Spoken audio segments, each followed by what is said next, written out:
Hey guys, welcome back, it's Ripe again. In today's video, a young entitled Karen neighbor broke into my house and hosted a beach party at my private property. After I called the police, this dumb Karen claimed that she owned my house. Here is what happened, let's dive right into the video. So I own a beach property and due to my job I'm not always in the country. This means the property is left alone a lot and I can be gone for weeks at a time. I do love it when I'm home that I can see the water and sunset and all that stuff. The only bad thing about the house is that my neighbor is a total Karen. She lives across the street from me and you can just tell that she is mad that she does not have beach access like I do. She complains constantly that I don't deserve it because I'm gone all the time. I always thought a Karen was somebody in her like 50s that was divorced, bitter and longing to act young and entitled. This woman was actually only 23 and already a Karen, which in some circles might be considered impressive. It was clear that she was spoiled and given everything she wanted growing up with the word no not existing to her. One day I was on a business trip in Europe and when I woke up I saw some notifications on my phone from my home security system. The cameras were picking up activity, so I logged in to see what was happening.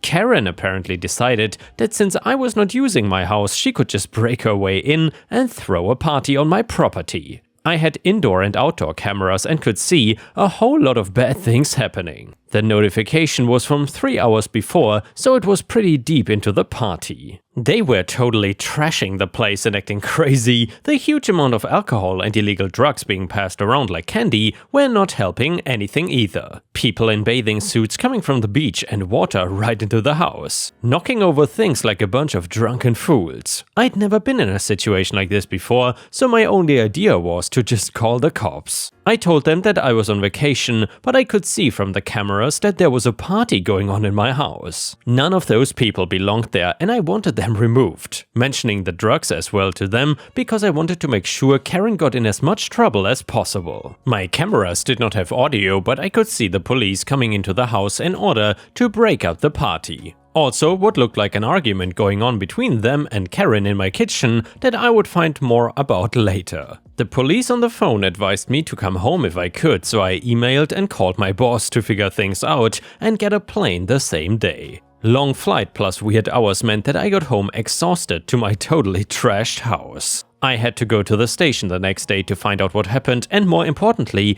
what steps I needed to take next. They told me that the party had several arrests from underage drinking and drugs and other things. Now, when minors drink in a home, the fault is usually on the homeowner. Since I was not even in the country though, it could not fall on me. So instead, that was falling on Karen. She was being charged for breaking and entering, providing the minors with alcohol and the drugs, etc. And the biggest problem was that she was now claiming to be the owner of the home, so I would need to go to court to prove that I owned the house. If not, they cannot arrest her for breaking and entering or make her pay for the damage done to my house. I don't know what kind of game she was trying to play because she was already in plenty of trouble. She was just digging her grave deeper and I was more than happy to lend her the shovel to accomplish that. I got a lawyer, but I really don't think I needed one for any actual trial stuff. He pretty much just told me what paperwork to bring into court. I had to hand over my video footage as evidence since it did show her forcing her way into the house. Now, if she was smart, she would have just let herself get in trouble for what she did and tried to reduce whatever sentence she was getting.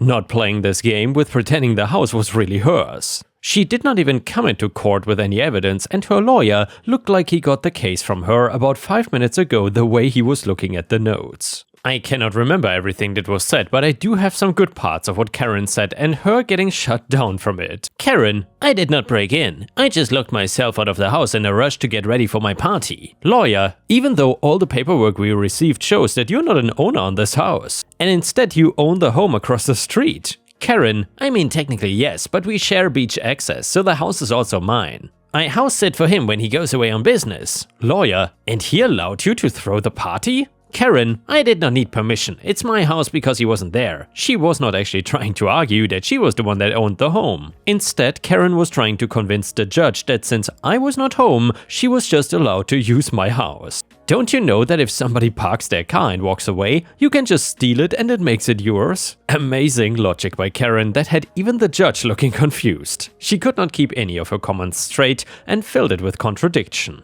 At one point, she even said that the drug charges should get dropped because the drug tests on the people arrested were not actual proof. They were clearly manufactured, and she started going on a rant about herbal supplements or something nuts before they shut her up. My role was very minor. I got to just tell how I knew about the party, confirmed that I called the police, and showed proof that I owned the house. I also wanted to get damages, but my lawyer said that had to be done not in the same trial. I don't fully know why, but oh well. Anyway, she was found guilty and being sent to prison for what she did. Even though she still did not believe anything she did was wrong. I think the jail time was more for the drugs than anything, but else, who knows? Also, I did get to sue her for damages as well and won that, so I could replace all the crap that got broken and deep clean the house from her party. No matter how hard I tried, I could not get some really bad smells out of my floor. I don't think I even want to know what the cause of that was. I sometimes think about her in prison and the logic she might actually believe. If somebody leaves their cell, does that mean she can go in and make herself at home?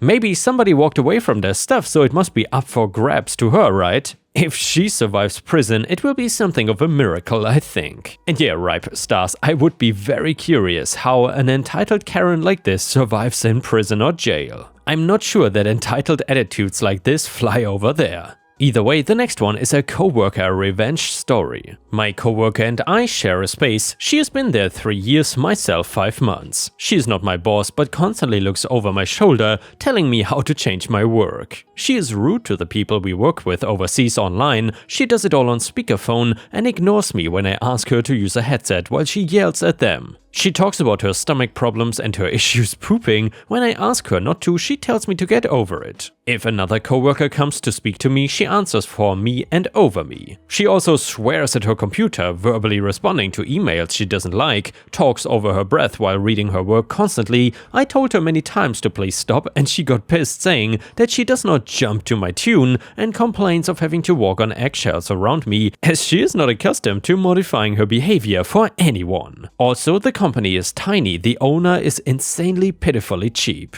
So I'm the first person in years that is able to cover her work. She is desperate for vacation and recently booked a long trip to Hong Kong for 2.5 weeks. She does not know yet that I was recently offered a way better full-time job through someone I've worked freelance for in the past. My freelancer is understanding if I was to wait a bit before I end my current employment, as my coworker's holiday is in 2 weeks, but I think I will give my notice early. Our boss is a huge a-hole and my coworker hates his guts, and it should be an interesting fallout, as if she goes on holiday and there's no one else who can do her job. She will have a total meltdown. And now, Ripe Stars, we have an update to the story, and it reads like this. My apologies for the delay, it was some job offer finalizing stuff I had to wait for before I could do anything. So my awful coworker has been in a great mood the last few weeks and obsessively setting me up to take over her projects for the next 3 weeks, which I'm dutifully doing. She also clogged the workplace toilet, denied she did it, and left it before leaving on Wednesday, today is Friday, and then told me to get the cleaners to deal with it today. I thought you guys would enjoy that bit. I received my official job offer, coincidentally an hour before she left. I told her I was leaving, and she does understand because this place sucks. I told her I would do my best for her during her holiday and make sure all is okay. Then I went and told the owner.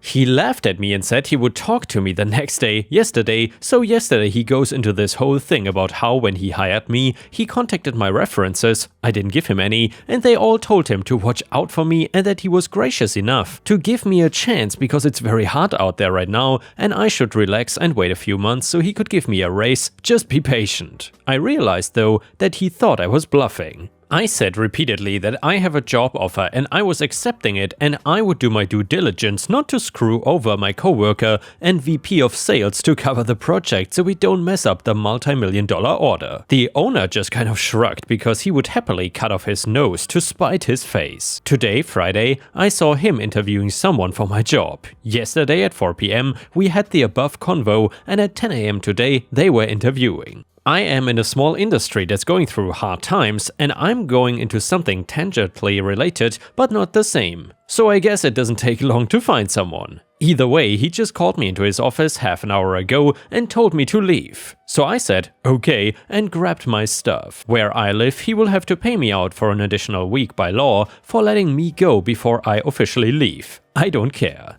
I would like a break before the new job starts, and I'll be paid 80% more anyway when it does. So maybe the petty revenge was not by me for my coworker, it was by my owner/boss towards her, the crappy coworker the boss also hates but it's forced to keep because she knows everything about her job and accepts the terrible pay. Good luck with the project, the VP of sales doesn't understand how the approvals work for this gig. I hope something messes up and they get dinged for non-compliance charges, which is apparently what happened for the company to go to crap anyway. I feel a bit for the new person he hired though. And yeah, Ripe Stars, if you have enjoyed the stories until here, please don't forget to like the video and maybe even post a comment because that would help me tremendously in order to fight against the stupid YouTube algorithm. Thank you so much. The next one is a malicious compliance story. So it's a tale as old as capitalism itself. My job, which to be fair I frickin' adore working at and I'm so grateful for and happy at,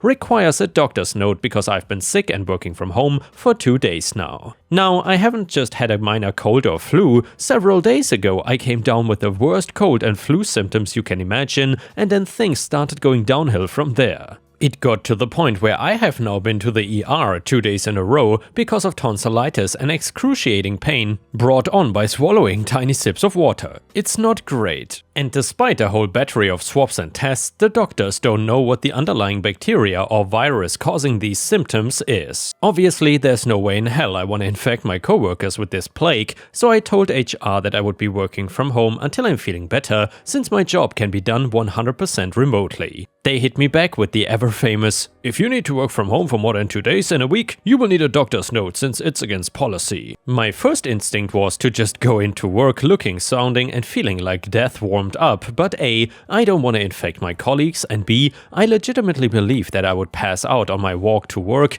and would have to be taken to the hospital yet again. So instead I spoke to the ER doctor from earlier this evening, my second visit in as many days. I asked him how long he thought I should stay away from work and work from home, and then told him that I needed a note so I could stay home.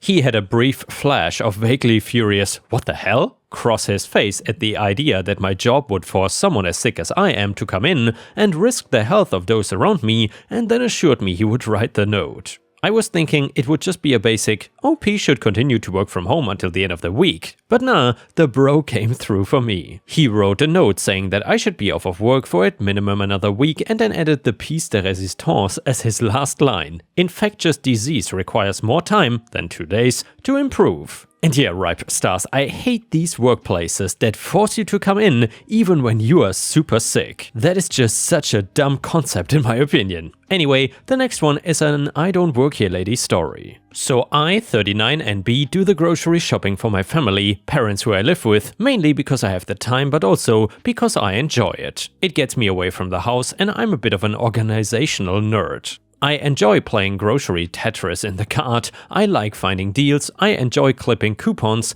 I even have a list of each aisle and what's on it for maximum grocery list planning. So my grocers know me, they recognize me. If they don't see me for a while, they charge up like my favorite auntie, hands on hips and say, "Where have you been? Why haven't you been in to see me?" I love my store. So this happened a few years ago around the first year of the pandemic. I had stopped in to pick up a few things. I'd written things down a bit out of order because I'd scribbled it while I was at work. I had my store map though and was consulting it when I nearly bumped into an older gentleman. When I say older, I don't mean 50s, this man was closer to 80. He apologized and seemed flustered, so I asked him if he was alright. He said, "I'm lost. I cannot find X." I cannot remember what he had been looking for. It might have been sugar or coffee or something simple like that. I glanced at my map to confirm before telling him which aisle. He thanked me and then, completely bereft and almost seeming to give up, said, "My wife used to do the shopping for us. 50 years. She's been gone a month and I don't know how to do this." My heart instantly broke. I asked him what else he was looking for. He showed me his list. I accompanied him while we found all the items he had come looking for and a few others. It was not much, the bare essentials for a single man for the week, and we were done in about 15 minutes. As we shopped, we talked. His wife had caught the virus and fought for almost 4 weeks before passing away. I ended up giving him my map, hoping it would help him as he acclimated to his new task. As he headed for the checkout and I prepared to go back to my shopping, I still only had 2 or 3 of my own items in my basket.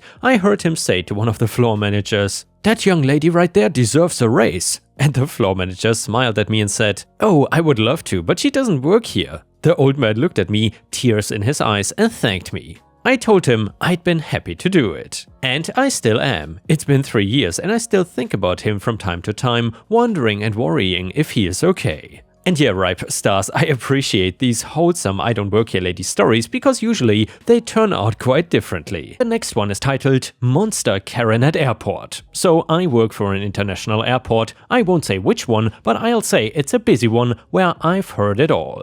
It's a high-stress environment for both staff and passengers, so you always get someone flying off the handle at one point, which can sometimes be a reasonable and sympathetic reason too. Sometimes for very stupid reasons that are either entirely their fault or just silly altogether. This means handling Karens and entitled people in general is something I've become pretty good at. However, this one request bemused me completely. It's the middle of the afternoon and we are experiencing a lull in activity before another big rush of flights. I am approached by a passenger and her silent husband who does not say a word in this entire exchange. "Karen, excuse me, I'm late." At first I think she's going into the line, but she is talking straight to me. I'm ready to see if I can bump her into the priority part of the security line, the usual standard treatment to passengers who are too late. Sometimes things happen. Traffic, a lost bag, lost in the airport, etc. I don't even get a word in before she sticks her finger up to stop me.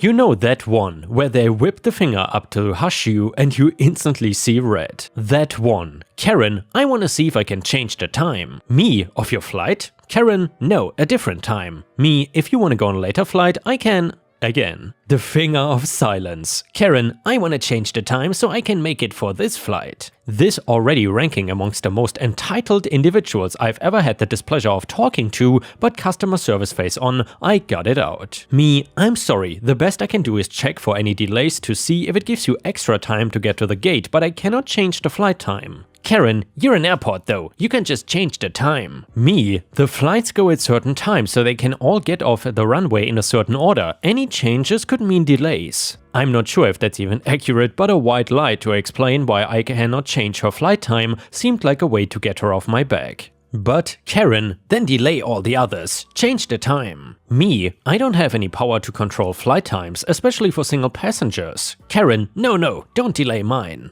Just change the time and we can get on with our day." My mind went cross-eyed for a second. Delay first, then don't relay. I was trying to make sense of it all. Me, "I cannot change the flight time, I'm sorry." And then the finger again. "Karen, you're not hearing me. Change it. Change the time." This time she just spread her arms out patronizingly as if I was struggling putting 2 and 2 together. Me, "I cannot change the time of any flights." If I could I would, but I can't. Karen, "No, just change the damn time." At this point I've lost the plot completely. I simply just asked for her boarding card hoping she was not late enough to catch the flight. However, she was, by 2 hours and 14 minutes. Forget the gate, the plane was halfway to its destination by now. Me, "I'm sorry, but you've missed your flight." Karen, "I know that. That's what I'm trying to say. If you change the time, we can get a new one for the same time and then we'll be on time." Once more explaining this like I'm struggling to put the round block in the circle-shaped hole. Me, "I cannot make a new flight happen. If you go to your airline desk, they can book you on a later flight either tonight or tomorrow, but I cannot just..."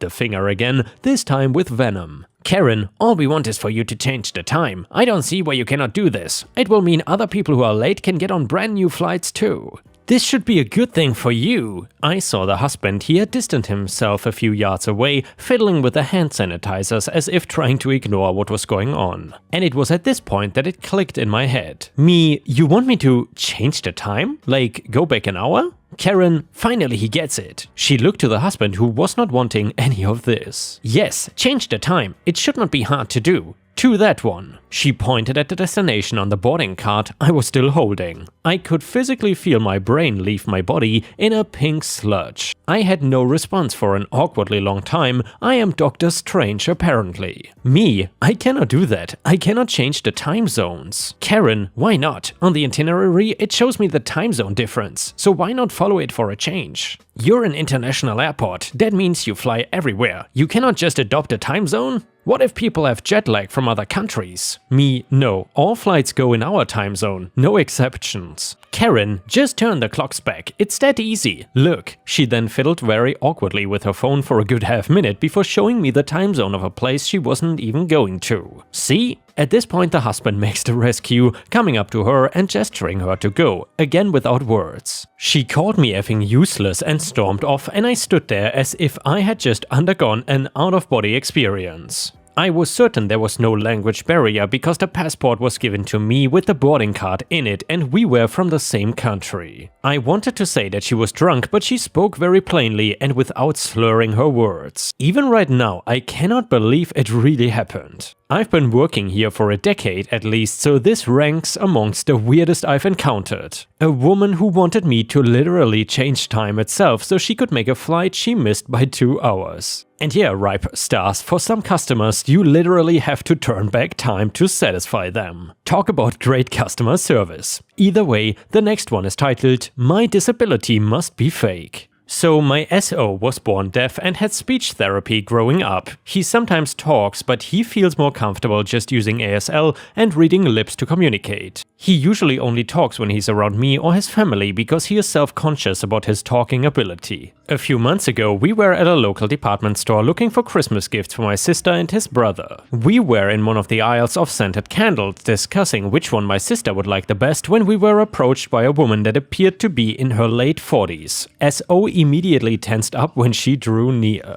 She started looking at the candles and it appeared like she was not gonna bother us, so we went back to minding our own business. This one smells nice. Do you think, sister's name, would like it? I turned to him and smelled the candle he was holding. Yeah, she would love that. Are you stupid or something? Karen had heard SO talking and apparently he did not sound normal to her. That's incredibly rude. What's going on? SO signed. She asked if you were stupid. I signed. What's rude is you two dodging my question. Karen looked like she expected us to apologize for our so-called rude behavior. For your information, my boyfriend here is deaf. No, he's not. I just heard him talk. Deaf people don't talk. Well, some do, Karen. I know what deaf people look like. My cousin is deaf. Not all deaf people are the same. She was absolutely fuming at this point. If we were in a cartoon, I know steam would be coming out of her ears. You should respect your elders. Wisdom comes with experience, not age. And then I signed, you are hearing and stupid.